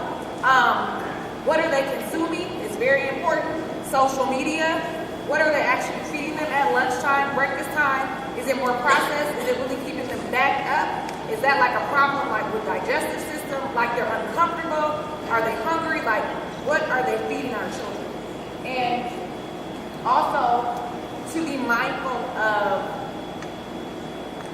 the other programs, Sunday school, Bible study, but Girls Incorporated, those other organizations that get money because we're in an area with high poverty. So it's money targeted toward those organizations to address some of these behavior issues and to help parents with that. So it's money that's going toward that, but there's also grassroots programs that a lot of people don't know about. So stay connected to groups like this and really participate. I know we did a spelling bee, and that was really just something very positive for the young kids to do. And it was for the people, by the people. We even gave them cash money, but just seeing the children's smiles on their face, it's very much so something that we can assist with. Go ahead. And we'll move on to the OPS portion. Go ahead. I think that parent communication was covered well, correspondence, but I want parents, because from my parental perspective, having raised 3 kids in OPS, assuming that the curriculum content is good for your child is a wrong assumption, I'm going to say. Not to hurt anyone's feelings, but a lot of us ride a bandwagon of, oh, we sent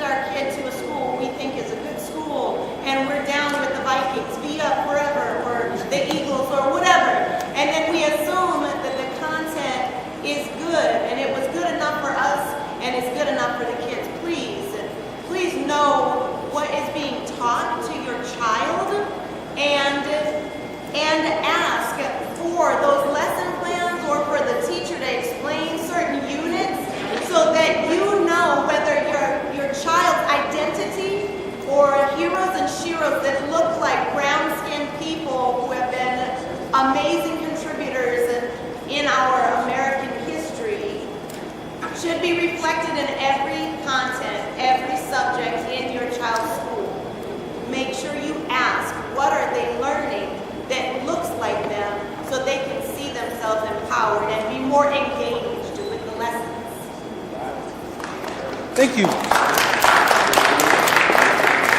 So there's one more point that wasn't vocalized except for earlier, which is this brother right here, get more men involved. If there are men in your family, you have men around, get those men involved in that child's academic success, even if it's just for a little bit. Have the uncle come over, check over some paperwork. Have the uncle pick him up after school, something. Have the brother pick him up. The father, if he's not around, call him, tell him just come to conferences with me. You don't have to like him. He can just sit there. But at least have him involved, as he said. Did that cover your point? Righteous. All right, we're going to do that. Also, I read in the Educational Psychology book, 10th edition, Anita Woolford, she says, the book says anyway, make sure that your child, especially if they are multicultural or of a specific ethnic group, have things at home that reflect their ethnicity around them. Do not run away from having some posters or some heroes from their ethnicity on the wall in the house. It is not a bad thing. It said children who have that type of environment perform better in school because they know where they come from. That's psychologically proven.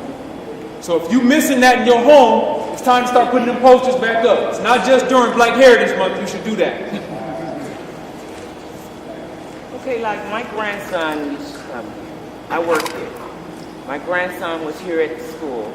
A couple of times my grandson got in trouble. I did him the same way I did my daughters. I surprised them at school. I might be standing up at the door watching to see your reaction to the teacher. And then I open the door up and the kid says, uh-oh, your mom or your grandma is here. And he's like looking around for me. So therefore, it kind of cut down on a whole lot of stuff. Right. And just like Mr. Haynes said, brother man, you better get yourself together, you know. But that cut him out of a whole lot of things. Plus, the sports. Mr. Thurston and them, okay, now they did the championship. He was on football and everything, 2 straight. And he was glad that he was okay with that in his grades. But if they take him off of sports, that help him out. But if you surprise the kid, they don't know when you're going to show up. Sports activities and surprise pop-ups. Y'all parents should be in your phones right now scheduling some surprise pop-ups on your calendar. So your Google Calendar, go in there and put in something for February, March, May, anytime spring break about to come around. We're going to move on. We're going to get to OPS. And then we're going to wrap up our discussion. It's getting close to 6 o'clock. I don't want to keep nobody past the time they're scheduled to be here. So let's get to the conversation of what can... Clarice? I want to say this. I have to say this. Make sure that your child can read. Yes. Oh. I am asking for reading, writing, and spelling. And if your child cannot read, write, or spell, or they are having difficulty with that, they may have dyslexia, which is the most common reading problem. Okay? And so if your child cannot read, write, or spell, or comprehend what is being said to them in class, they're more prone to do things to get out of class. And they don't care what that is, as long as it gets them out of the classroom so they don't have to be in there and be called on by the teacher or afraid that their peers are going to see them and know that they cannot read. And reading is the gateway to all the learning, and it is one of the main culprits of the school-to-prison pipeline. It'll show you that path. It'll show you that 85% of all inmates are functionally illiterate, and that is in the juvenile justice system as well. So if your child is struggling to read, do not just take the word of the school system. You have to work in tandem with them and to ensure that they're giving them the right curriculum or the right approach to their reading, writing, and spelling. And you can't assume because these people went to school to become teachers and administrators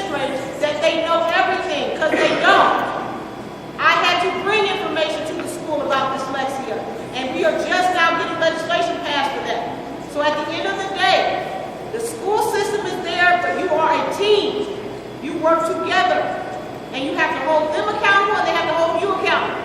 And if your child has slow, choppy, inaccurate reading, if they're below grade level in reading, that's a problem. That will increase behavior problems. Trust me, I know. So make sure they can read, write, and spell. Right. So we're going to start talking about what can OPS do. Now understand, these teachers have to deal with multiple students in their classroom. A child disrupts the class, they have to deal with that child and deal with all the other students at the same time. They can't always give specialized attention. I wish there were a lot more people who work within OPS here to have this discussion. But the question is, what can OPS do outside of suspending a child in elementary school to get the desired effect that they want? It's already been proven that suspensions do not change the behavior of a child. The American Psychological Association proved this in 2008. And if you're in the Facebook group, you can go to the page and see the quote. And if you need the document, I'll get you that document too. So what can the schools do instead of suspending a child from elementary school? Suggestions. And please make them quick because we have about 10 minutes before we need to get up out of here. Go ahead. I just want to speak because I have to go. I'm Dr. Davis. I'm a retired educator from the Omaha Coastal School after 42 years. I retired in 2015. The last couple of years, you can retire from your work, but you can't retire from your passion. I have a heart and a love for kids, so the last couple of years I started substitute teaching because I have friends who are principals and they needed help. Dr. Dacus, can you come help us out? Yeah, I went into the buildings. What I noticed, at one school in particular, and I started spending a lot of time there, last year, and you don't hear about this particular principal at Masters, Dr. Griffin, had 0 suspensions. 0. You didn't hear about her, did you? No, you haven't heard about it, but let me talk about a little bit about what she does. I said to her, Dr. Griffin, how do you have 0 suspensions? She said, Dr. Dacus, haven't you heard about the program through Minnesota Humanities called RISE? And I said, no, I haven't heard about RISE. Minnesota A resilient individual seeking excellence. And these are also retired educators from OPS, Dr. Holcomb, Dr. Perry, and they also work with Minnesota Humanities. So now this year, and we're in love with her, she is working with other principals.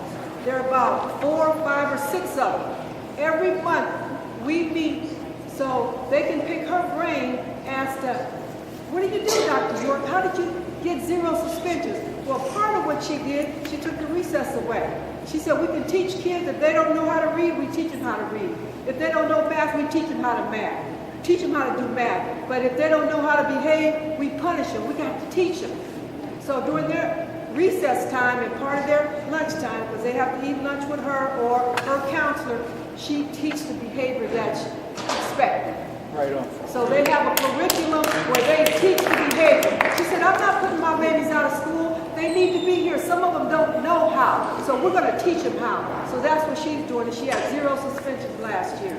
She's had 0 suspensions. Dr. Griffin, Masters Elementary. She says, Masters.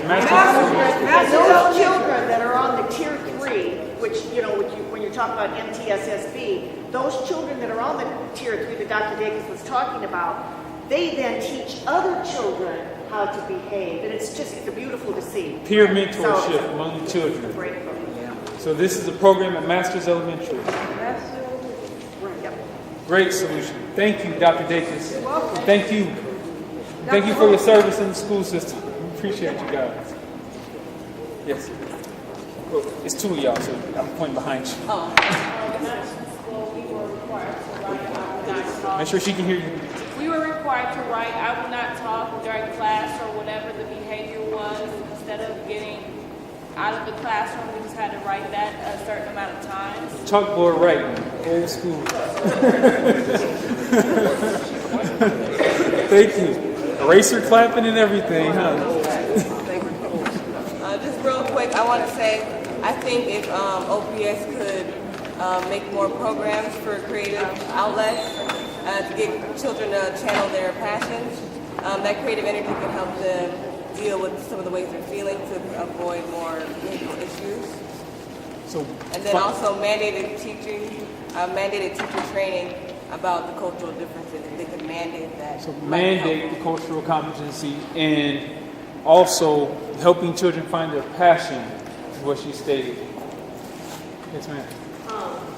Kind of piggybacking off of that, I know when it comes to teacher training, every new teacher in every district has teacher days where we go through all these sessions or whatever before teachers who are already in the district actually come back for school. So that's something that, these topics that we're talking about as far as like diversity training, being able to recognize racial biases and all that stuff, and then also what you were saying. So that's something that can be implemented during the new teacher trainings that they have. And then, I forgot what I was going to say. You can come back to it. Allowing more outside agencies to come in who are especially working with kids' behaviors before they reach a diversion level. We can do a pre-aversion level, and when a kid is deemed to maybe have some type of behavior, notice that a kid who's disrespecting females or a kid who's bullying, you can provide agencies who are actually working with kids like that ahead of time before they even get to a diversion level by the way of IVER. Right on. You got that, Clarice? Yeah. So I'm going to start back here and I'm going to come back this way just so that I don't forget them way back there. Go ahead.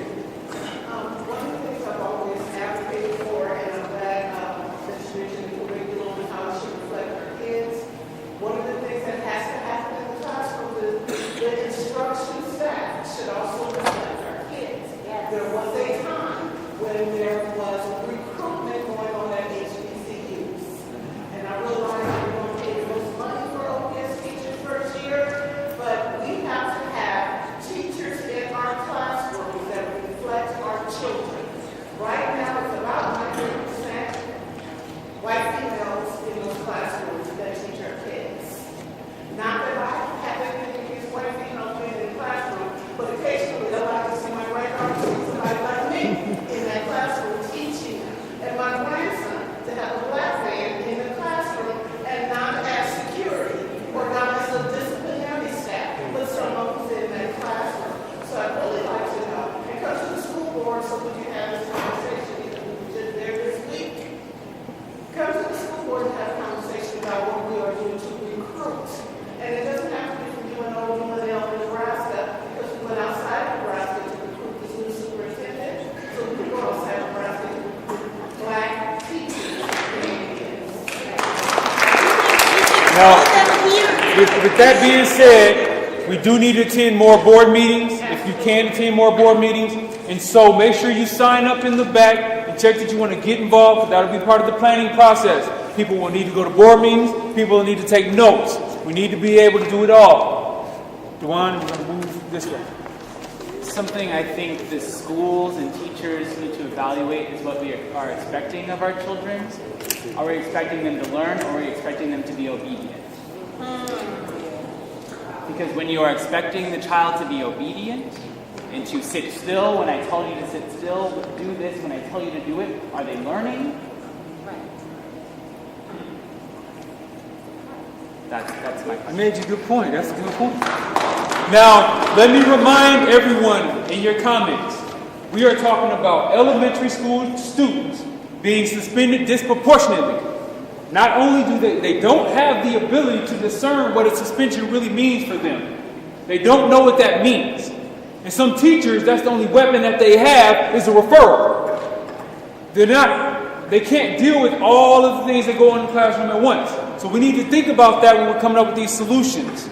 Because we can have a lot of good talk and good ideas and forget that the conversation is about a 6th grader or about a 6-year-old and a 5-year-old and a 7-year-old who doesn't know what's going on, who got into a little scuffle on the playground and thought it was fun and friendly, and now they're out of school for 2 days. Don't know why they're out of school for 2 days. They're having fun with auntie, uncle, grandma, whoever. And then they go back to school and do it again because they did not comprehend that that was actually a punishment. So when you come up with a solution that OPS needs to implement, they have to be able to discern that when OPS is implementing a disciplinary action, This is going to redirect my behavior so that I don't reoffend in this system. So when we're talking about solutions, these are the types of solutions we need to have. Solutions that are driven towards changing the behavior of the child. If you have a solution that can do that, let's keep the conversation going. I have some people over here before you guys back there, and then we'll wrap it up. Go ahead. Yeah, I mean, my thing was going along with like improvement, but also just hiring people that know what it looks like, but can actually sympathize with the kids who improve. Because a lot of like, I'll say black teachers that don't really understand what the black kids go through, they come from that community. So if we have more teachers in the community around that want to be teachers but are being hired by the kids that go to the outside districts, then that's the issue in itself. I was just going to say, I think someone had spoke on it earlier as far as educating the teachers and utilizing, like Dr. Davis has spoke about, utilizing teachers that are principals like Dr. Griffin to help teach the other principals. And the teachers that are not having this suspension rate, as bad as the other teachers, taking those teachers and helping them to teach the other teachers the things that they're doing. So teachers need mentors from teachers that are being successful in their practices. If you've been at your school lately, you might have seen posters for Drive to 95. The school district is trying to get 95% attendance from every student in the district. And they tie attendance to graduation rates. But what they're doing is they're working with Dr. Todd Rogers, who was one of the behavioral scientists behind getting people to turn out to vote for both Obama campaigns. We're using behavioral science to target our kids to get them to stay in school, which is great. My questions are, does this 95% rate that we're trying to get trigger extra positive attention to students in need? And if we are willing to pay a consultant, that I want to make sure that we're spending the money on a consultant who's targeting the kids, but I want them to be also to do behavioral targeting on the teachers and the principals. If we want the behavior to change of the kids, we also have to get the behavior of the principals and the teachers to change so that they are making allowances for kids. They're doing something that is this positive action towards those kids so that they're not getting suspended. One other piece that's very quick on budget is that every time you hear about TIF money, tax increment financing, every time City Council pays or approves TIF financing, 55% of that hits Omaha Public Schools. So Omaha Public Schools last year had to cut $29 million out of its budget because we are not funding our schools. We're giving tax breaks to people who are putting up buildings. First National Bank, Blue Cross Blue Shield, Mutual of Omaha, those companies need to step up and pay their taxes so that our kids have the funding that we need to make sure that they are getting the education they deserve. You said Dr. Todd Rogers. 95% attendance? Yes, sir. Ma'am, and then we'll come back out. I guess part of what he was saying too is there a trend among principals specifically, schools specifically, teachers specifically that are writing the referrals, that are suspending students at a higher rate? Because, at one school they had 0, but you look at another school that, they had 15 suspensions in 1 month. And how is, I think there needs to be a We have a dashboard. We have a dashboard in OPS. It's an internal system that the principal can see, look down the list and find teacher X is suspending or sending more referrals than the other teachers, and that allows the principal to deal with that individual teacher. Yeah, but who's looking over the principal to see how much it goes up through the chain of command all the way. The students, because my issue was never with the teacher, because the teacher was just doing whatever the principal was telling her to do. My issue was the principal. The principal was just doing whatever she wanted to do, and nobody was doing anything about it. And she just thought that she had all the power and she could do whatever she wanted to, and nobody was going to do anything about it. So those are the people that need to be, that either they need more training or they just need to find something else to do. So one of the solutions is the public needs access to understand which schools I don't know. Are disproportionately suspended? You got to have a solution, right? Oh, okay, right on. All right, let's go across the board. Start over here, just come down. Go ahead. I think I told you before, but At the other meeting? Yeah, the other meeting. Bring in outside resources. Like I said, there was a program called SOAR program to focus on social and emotional learning, but they only teach after school and middle school. And what we want to do is focus on the kids in elementary, so stop that suspension thing, but making them more aware of their feelings and how to deal with their behaviors before they reach middle school. We got that earlier when Okay, so just bring in community resources and put some people aside in classrooms to help the parents before they go to the principal, so we can have another person there to document the behavior before we Say more parents? more paraprofessionals in the classroom, where people can document the behavior prior to it becoming a suspension. I think that a lot of these teachers as well have many students too. Like the student-to-teacher ratio is really high. And so sometimes I feel like that's why many of the teachers, if they are in the direct, if they're in the direct way as to why this child is getting sent home, I think that it's partially due to a lack of resources. They feel like what you mentioned earlier, that, last round I can't handle anymore. Their sense of power making this, referral to then do away with it, and that child ends up being suspended. I think teachers need more resources in the classroom. So I don't know what that could look like. That could look like when it comes to curriculum-based things, when it comes to behavioral issues. So instead of saying, okay, one strike, you're done, two strike, you're done, three strike, okay, now you're out. I think maybe they should reword that or something like that and saying, okay, well, one strike, you need to talk through this. Two strikes, okay, well, I don't have to use what he's saying, just more resources before just saying, okay, you know what, we're done, I'm just going to write this on, there you go. Got it. I think there needs to be more systematic things in place so they can go from multiple things, not just that one avenue. Gotcha. I have a question. What are the rules on a concerned citizen just popping up in the school?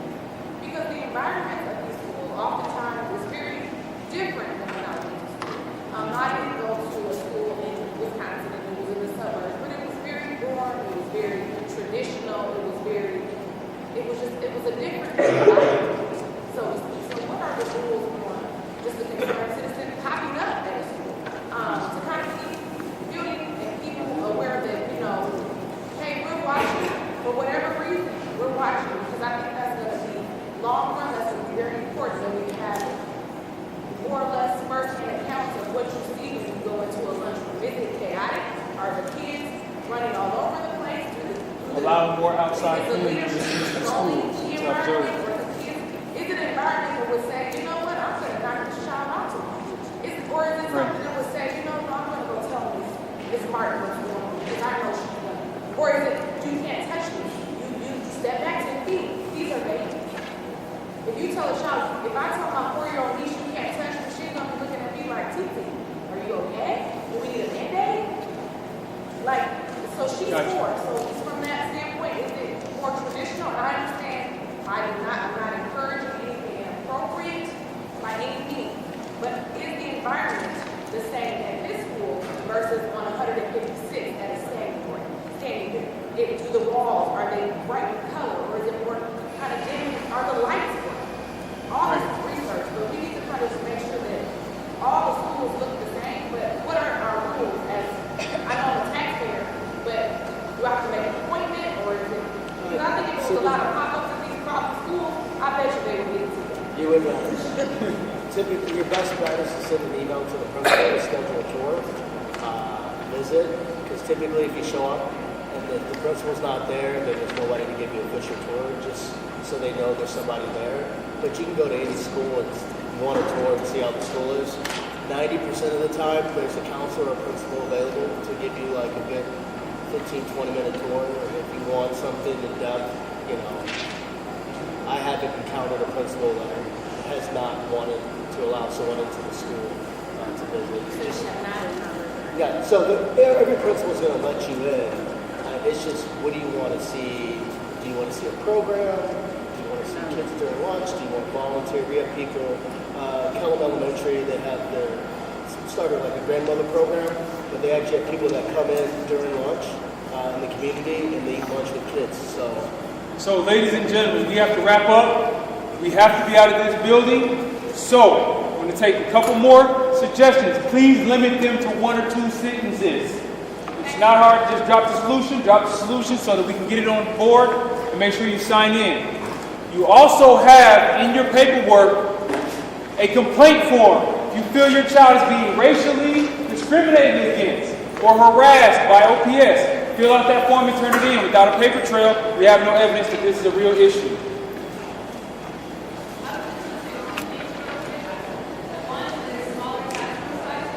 You got that?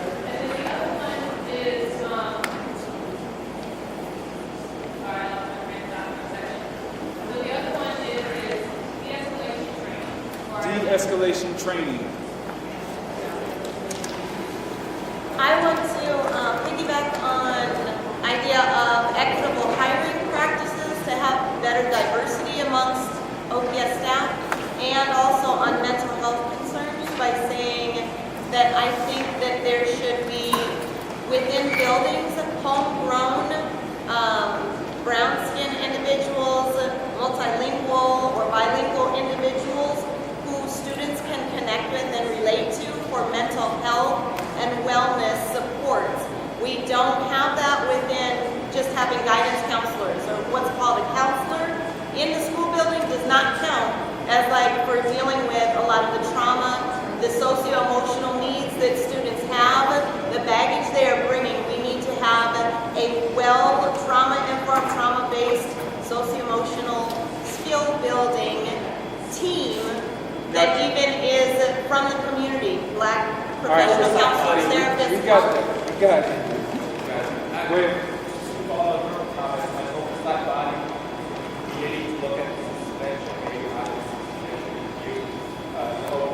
Community Oversight Board that looks at the suspension.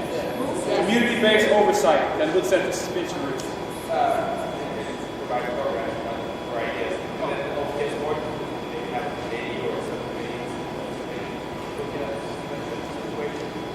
And a subcommittee looking to suspension. We already think that already exists, right? Not at the board level. Okay. Better suspension programs. At risk. That's a good reason to give them the full rights before they get suspended. Program before suspension. Have a program for them, and then maybe have several facilities where those are suspended or being suspended. In a separate facility. So they still for have suspension. the full atmosphere. Thank you. Got it.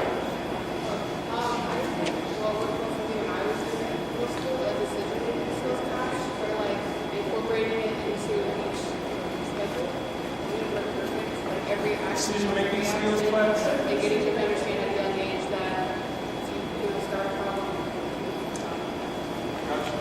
Well, ladies and gentlemen, that wraps up our time here. Give yourself a hand.